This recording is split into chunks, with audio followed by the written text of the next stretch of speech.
my still standing friend. It's Di, and welcome to the Still Standing podcast. This space was created for women who have lived through a chapter that she would have never chosen and is still trying to figure out who she is on the other side of it. So take a breath, settle in, and step into your own shoes. I can't wait for you to hear this episode. Have you ever had so many medical professionals touch one part of your body that you started wondering if you needed a ticket booth? Because I'm just saying, at some point during breast cancer treatment, I thought, should I be charging admission? Is there a 2-drink minimum here? Are there hand stamps at the door?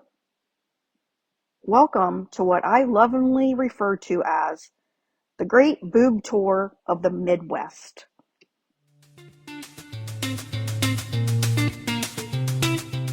I'm Diane, author of Step Into My Shoes and creator of the Still Standing Method, and apparently at one point the unwilling hostess of a regional boob viewing event.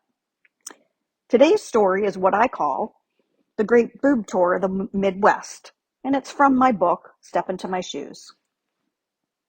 And before we go further, let me just say this. Breast cancer is not funny. Not at all. But sometimes, some of the things around breast cancer are ridiculous.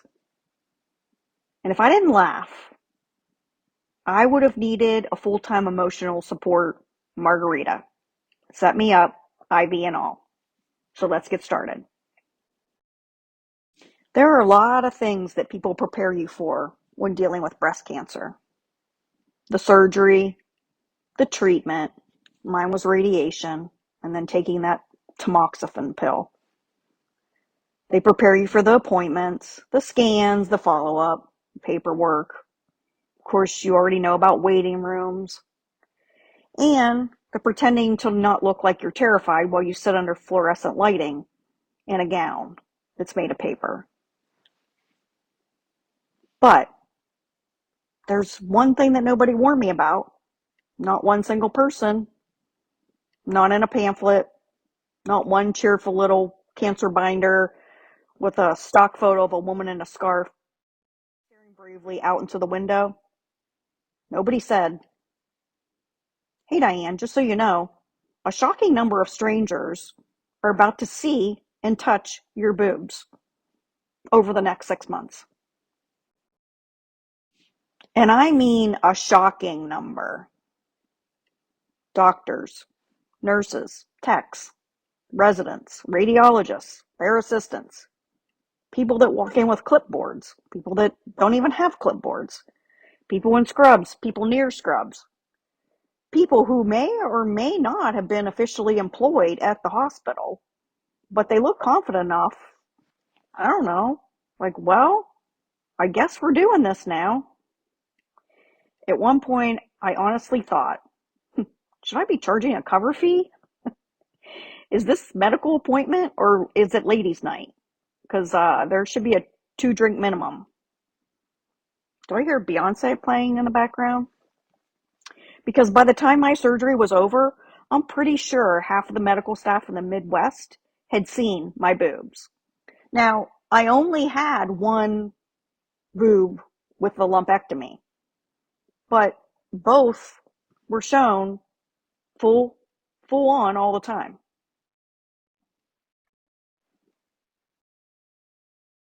Honestly, I stopped counting somewhere between "please raise your arm" and "this might feel cold." Which, by the way, is the biggest lie in medicine. "This may feel cold" always means we're about to apply something so aggressively freezing to your body that your ancestors will feel it. And there I was, standing, sitting, lying down, on my back, on my front, leaning, arm up, arm down, turn this way, turn that way, hold still, don't breathe, breathe normal. Which one is it, Brenda? What do I need to do? Tell me how I'm supposed to breathe here. Because at this point, I am one medical instruction away from levitating off this table. On the outside, I was calmish, That kind of calm where your face is saying, I'm fine, thank you. But your internal organs are running all around with tiny clipboards screaming, we have lost control of the facility. That was me, externally polite, internally wondering if it's possible to develop stage fright in one breast. Is that part of breast cancer? Was that a side effect? And I still maintain that that's a valid medical question because after enough people have examined you, positioned you, moved your boob, marked you, adjusted you, and said things like, let's just take one more look, you start to feel like your boob has its own Instagram account. And then there was the surgery. The surgery is a special kind of experience because you go in with your normal body that you've had your whole life, and you wake up like somebody has rearranged the furniture without asking. I remember looking down afterwards and thinking, well, that's going to be new. There was bruising and swelling and, of course, stitches. The numbness that seemed to not really go away ever. The tenderness. And I almost feel like one nipple should have filed a formal complaint. It was a completely full-on, what I call Frankenboob. It was a disaster. It wasn't cute, and it wasn't like a quirky little Halloween Frankenboob. No. It was the full edition post-op. What in the actual medical art and crafts world happened here? Frankenboob. And yet, here's the part that still gets me.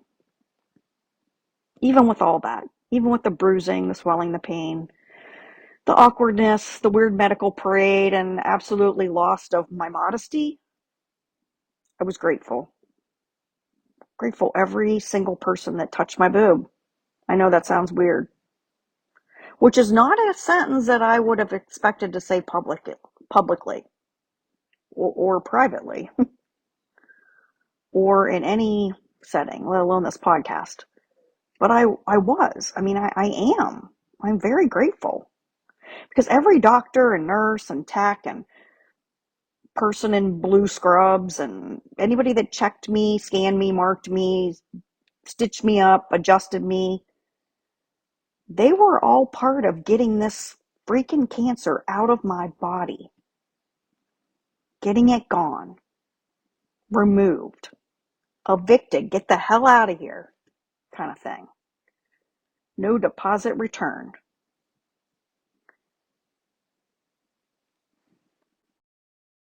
Because that cancer had served its official notice. And I had entered what I call the post era. Post-op, post-cancer, post, holy hell, what just happened? And everyone loves the word post, don't they? Post sounds clean, like it's done. Post sounds like you crossed the finish line and someone handed you a smoothie and a certificate. But post doesn't mean finished. Post means now you are standing in your bathroom trying to take a shower like a normal person while your body is acting like it has been recently assembled by interns. Post means every stretch that you take feels suspicious.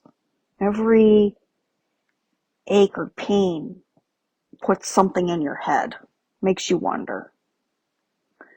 Post means every bra that you put on is suddenly engineered improperly. It means gravity's your enemy, for sure. And let me tell you, gravity got real mouthy. Every time I moved, my body had something to say. Every shower, careful. Every stretch, absolutely not. Every bra, who designed this? Woodland fairies with a grudge? And every attempt to sleep comfortably. Cute idea there, Diane. Every time I look down, oh God, Frankenboob is still reporting for duty. And still, underneath all that, I kept hearing this quiet little truth. My body is healing, and this hurts like hell. But this is my life now, and the cancer's gone. And I'm still here. That was the line that kept coming back. I'm still here. Not perfectly, not gracefully, not symmetrically anymore, but here. And that matters. So what has this season taught me? Because I always have to think about that. This taught me that healing is not glamorous. I know we love a beautiful healing story. If you have one, I'd love to hear it. The candles and the soft music and the matching PJs. A journal with gold foil on the cover. Mine wasn't like that. Sometimes healing's ugly. Sometimes healing's standing in front of the mirror at the body you used to love. And okay, saying to yourself, who authorized this renovation? Sometimes healing is crying because a sports bra betrayed you. Or the clothes don't fit like they used to. Sometimes healing is laughing because if one more medical professional says, just relax, you might actually become a Dateline episode. And sometimes healing is realizing your body does not have to look the way it used to in order to be worthy of love, respect, gratitude, and a pretty freaking decent bra. It was hard for me. Because after surgery, my body became both familiar and unfamiliar at the same time. It's still yours, but it's also different, and you're grateful, but you're also mad and relieved, and you're kind of grieving, but you're healing, but you're also thinking, can you please not make this my entire personality? And that's why I didn't go into the whole pink mode and the races, and I wanted to just leave it all behind. And I know that might sound weird. You can be thankful and traumatized. You can be funny and scared. I was all of that at the same time. And you can be grateful and still deeply annoyed at the whole situation. You can say, I'm lucky, and this is awful. And both can be true. So here's what this means for you. Your story might not be breast cancer. It could be something else. Maybe your body changed after some surgery, illness, childbirth, grief. Just maybe you're just aging or you're in menopause. Or life is just doing what it does, which apparently is barging in without knocking anymore. Maybe you have a scar, a limp, a before and after version of yourself. Maybe there's just a part of you that feels altered or exposed. I want you to hear this. You don't need to be fully healed to be grateful. You don't need to love every change to honor what your body carried you through. And you don't need to feel brave every day to still be brave. Some days your next step might just be a power walk. Other days it could be a shuffle. Some days it's standing in the kitchen with slippers, eating crackers over the sink, and calling it a comeback. That counts. Because cancer didn't take my steps. It didn't take my ability to move forward. So even anything you have, it should not either. Even when moving forward looks slow or awkward, and even when it looked like a Frankenboob was coming along for the ride, whether it was invited or not, and called shotgun. Some days I wore slippers too because it was all that I had in me. Okay, I had on other stuff too. Some days I wore tennis shoes because I was trying to fight my way back onto the treadmill. And boy, that's been a struggle. And some days I wore heels because I just needed to feel like me again. That was very true. Not the old version exactly, but a version of me. I'm still here version of me.